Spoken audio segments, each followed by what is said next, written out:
ஏன் அது நம்ம பேரை சொல்லி கத்துற மாதிரி இருக்குது? நம்ம ஃப்ரெண்டு தான். அம்மா நான் வெளியே விளையாட போட்டாமா? நீ ஹோம்ஒர்க் எல்லாம் முடிச்சிட்டியா? முடிச்சிட்டேன். அப்படின்னா கிளாஸ் ஜேர்னல் காமிடா. சரி காட்டும்.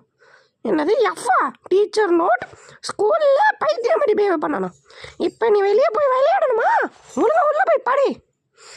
ஐயோ நீ மட்டும் வெளியே வரதை பார்த்து கொய்யாலும் காலை உடச்சி காக்கா போட்டுருவோம்டா.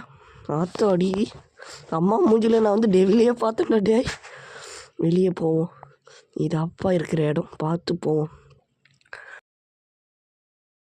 ஆத்தாடி அப்பா கத்துறாரு.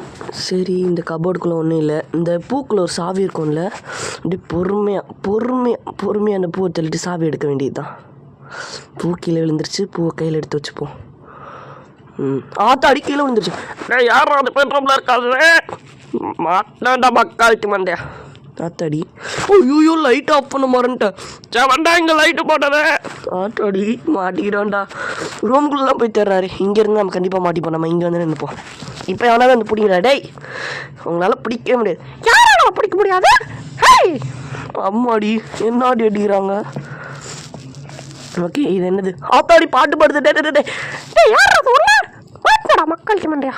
ஆத்தாடி கடை இந்த அடி அடிக்கிறாங்க. பாத்ரூம் கதவு சி. ஐயோ இங்கே டேய் ஓடுறாங்க. ஐயோ பார்த்துட்டான்டா. பார்க்கலையா? அத்தையோ பார்த்துட்டான்டா. பயத்தில் கத்த கூட வர. ஐயோ கை கழுவுல எத்தனை வாங்கடா உனக்கு சொல்றது? பண்றா அவளுக்கா? ஐயோ ஆமா ஏன்டா இந்த அடி அடிக்கிற?